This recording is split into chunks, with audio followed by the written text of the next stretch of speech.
جب نادر شاہ درانی جب اس نے ہندوستان پر حملہ کیا اور قبضہ وبضہ کر لیا، حالات نارمل ہو گئے، تو نادر شاہ درانی کا ایک وزیر شیعہ تھا جس کا نام تھا مہدی۔ مہدی نے کہا نادر شاہ سے کہ بھئی اب تو سب ہو گیا، اب ہم کو اجازت دیجئے، میں ذرا نجف جانا چاہتا ہوں۔ نجف کاہے کے لیے؟ کہا حضرت علی علیہ السلام کی زیارت کو، مولا کی۔ نادر نے کہا تم لوگ بھی شیعہ لوگ عجیب آدمی، مردے کی زیارت کو کیا پاؤ گے جا کے؟ مہدی نے کہا کہ میرا مولا عام انسان نہیں ہے، نجس چیز ان کی بارگاہ میں جا نہیں سکتی، اتنی عظیم ذات ہے۔ آج بھی کچھ اس انداز سے مہدی نے کہا کہ نادر کے دماغ میں کہا میں بھی چلوں گا۔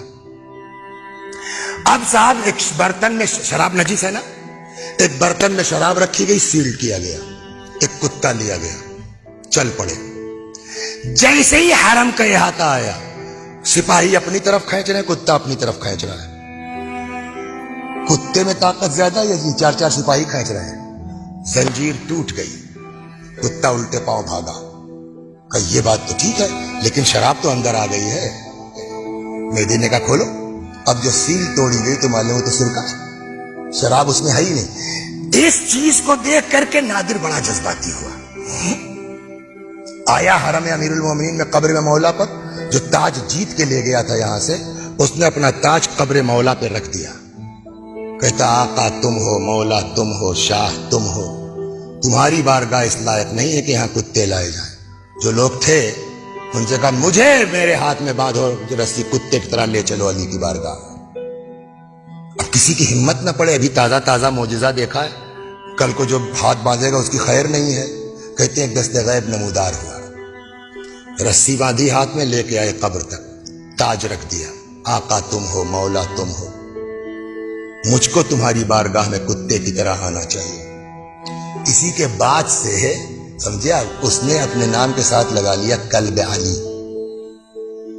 اس کی مہر میں یہی جملہ تھا، کلب آستان علی نادر شاہ قلی۔ اب یہاں سے نجف سے اصل سنانا، یہ نجف سے زیارت وغیرہ کر کے مہدی نے دیکھا معاملہ درست ہے، لے کے آ گیا کربلا۔ اس کو پہلے لے کے آیا امام حسین علیہ السلام کی بارگاہ میں، ایک ایک چیز سمجھانا شروع کی۔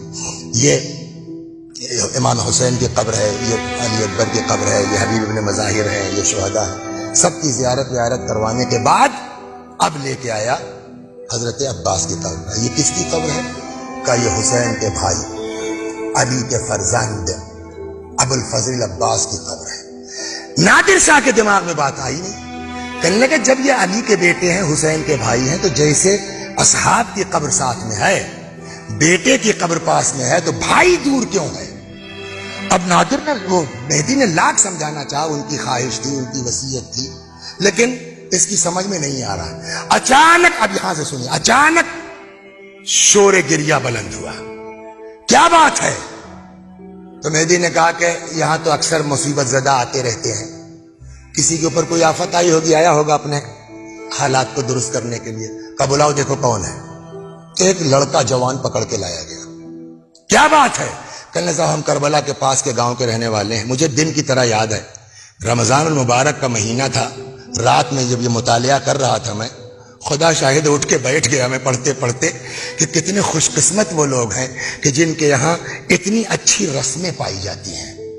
سنائیں آپ کو، کہ ہم لوگ کربلا کے پاس کے گاؤں کے رہنے والے ہیں، ہمارے یہاں رسم یہ ہے کہ جب شادی ہوتی ہے تو دولہا دلہن کو سیدھے گھر لے کے نہیں جاتا، پہلے رخصت کرا کر کے باوفا کی بارگاہ میں ہم لوگ آتے ہیں، یہاں ایک دوسرے سے وفاداری کا عہد و پیمان کرتے ہیں، اس کے بعد اپنے گھر جاتے ہیں۔